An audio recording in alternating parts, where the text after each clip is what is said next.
Video ini dibuat untuk memenuhi salah satu tugas mata kuliah Ekonomi Internasional dengan dosen pengampu Ibu Endah Puspitasari, SEMM.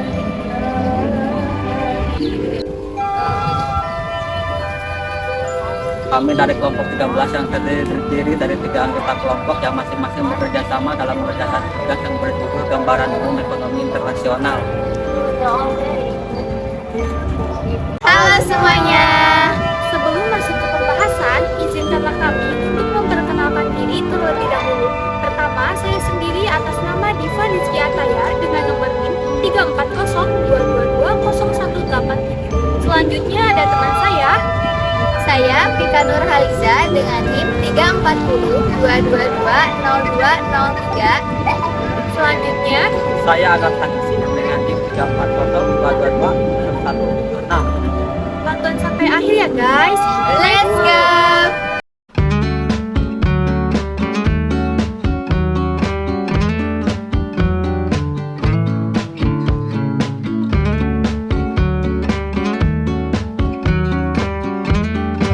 Untuk memulai mempelajari ekonomi internasional, alangkah baiknya kita menelaah apa ekonomi internasional dan bagaimana kedudukan ekonomi internasional dalam ilmu ekonomi internasional.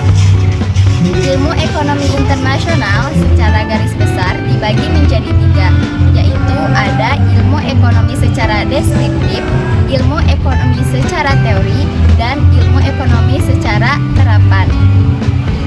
Ilmu ekonomi secara deskriptif merupakan ilmu yang menjelaskan serta menguraikan fenomena-fenomena ekonomi yang ada.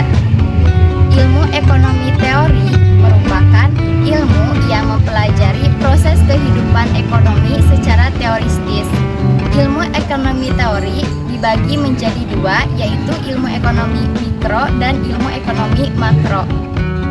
Ilmu ekonomi terapan merupakan ilmu yang menjelaskan dasar-dasar yang dihasilkan dari analisis ilmu ekonomi teori serta menerangkan sebab-sebab yang ada dalam ilmu ekonomi deskriptif.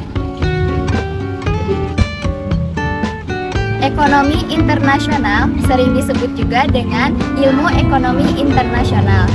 Dengan kata lain, ilmu ekonomi internasional merupakan salah satu cabang ilmu yang menjelaskan atau mempelajari segala sesuatu hal yang berhubungan dengan perdagangan antar negara.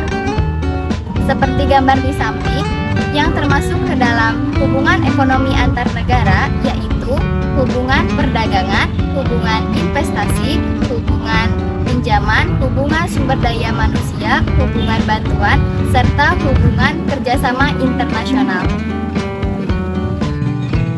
Tujuan ekonomi internasional secara spesifikasi dibagi menjadi 2. Yang pertama yaitu tujuan teori ekonomi internasional. Tujuan ini merupakan prediksi keadaan ekonomi di masa yang akan datang. Yang kedua yaitu tujuan kebijakan ekonomi internasional. Tujuan ini secara spesifikasi dibagi menjadi 6. Yang pertama yaitu autarki, yang kedua yaitu kesejahteraan ekonomi, yang ketiga proteksionisme, yang keempat suatu employment yang stabil, yang kelima yaitu neraca pembayaran yang menguntungkan, dan yang keenam merupakan pembangunan.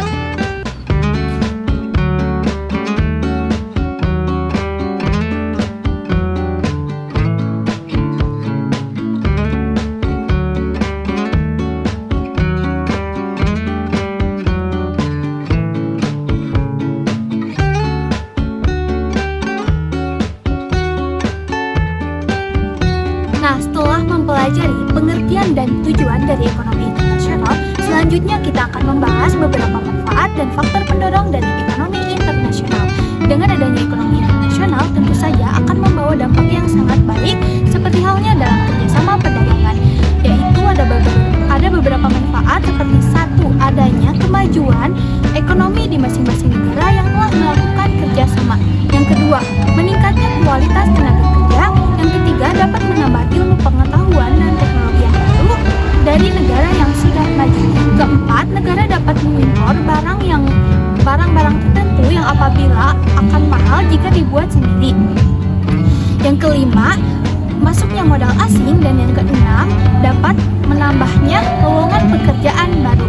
Selanjutnya, untuk faktor pendorong, yaitu ada 1. Sumber daya alam yang dimiliki oleh suatu negara. Yang kedua, adanya perbedaan faktor produksi. Dan yang ketiga, adanya keinginan bekerja sama. Dan yang keempat, adanya asas keunggulan komparatif. Dan yang kelima, adanya kekurangan dalam suatu negara.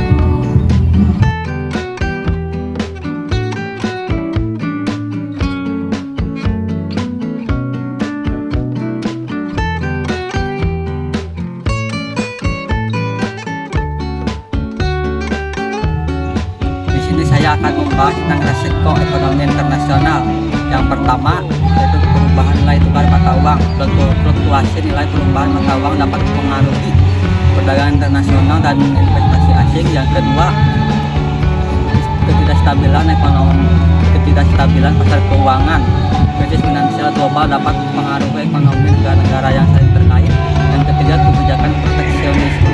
Tindakan proteksionisme seperti harga tarif ataupun hambatan-hambatan perdagangan lainnya dapat mempengaruhi akses pasar global. Yang keempat, perubahan ekonomi negara lain.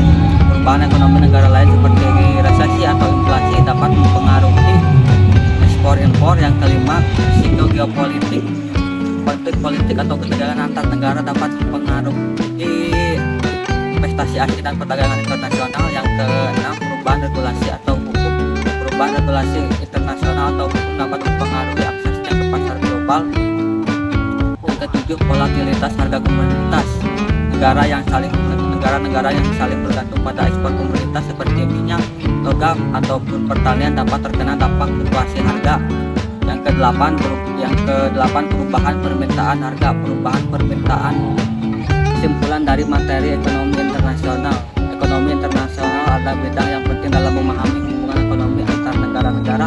Perdagangan internasional, keuangan internasional, dan globalisasi memiliki dampak yang besar pada pertumbuhan ekonomi dan kesejahteraan masyarakat global.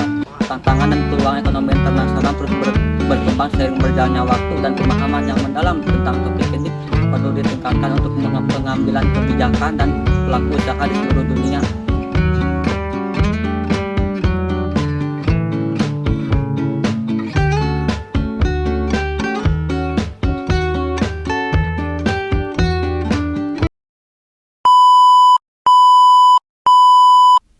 Let's go!